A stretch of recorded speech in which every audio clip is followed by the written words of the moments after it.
All right, welcome back. So in this video, we're going to talk about the select tool. All right, so let's go up to the top of the toolbar here, and I'm going to click on select.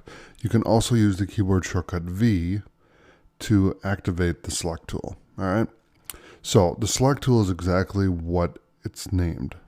You use it to select elements or items inside of InDesign. Okay, so for example, if I want to go over to the guide and colors, if I just click on it, it'll select that text, right?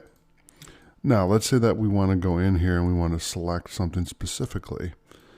So if I click there, if I click here, it'll allow me to do that, and I can click and drag this wherever I want it to be. Now, what I'm going to do is undo that, and we'll undo it again.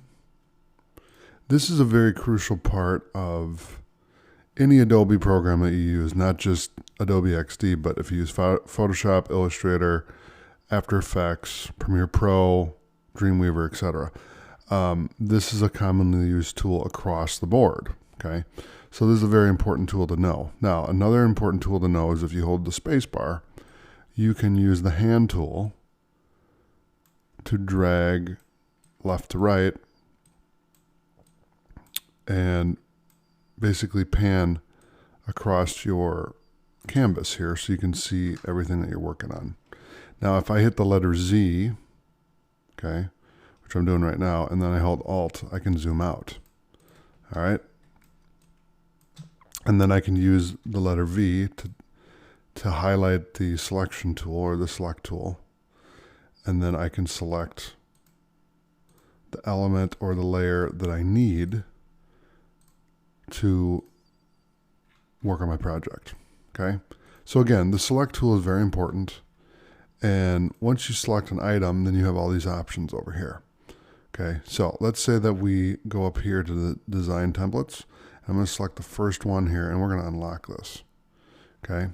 So I have all these options here to align top, align middle, align bottom, align left, center, and align right. Okay. We can size the component. We can add padding if we want to. We can do a responsive resize, auto or manual. We're going to keep it as auto. And then appearance. So you can change the border color. So basically when you select this, this is your width and your height. Okay. So if I change that to 900 and then hit enter, okay, you'll see how it stays the same, right? It doesn't let me change it, which is fine.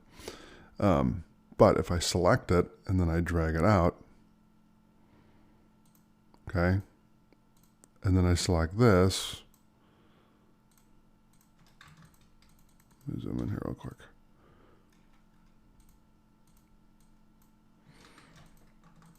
Okay, I obviously don't have the layer selected. So let me undo that. So I'm going to do Command Z or Control Z on Windows, Command Z on Mac, just to undo what I just did there.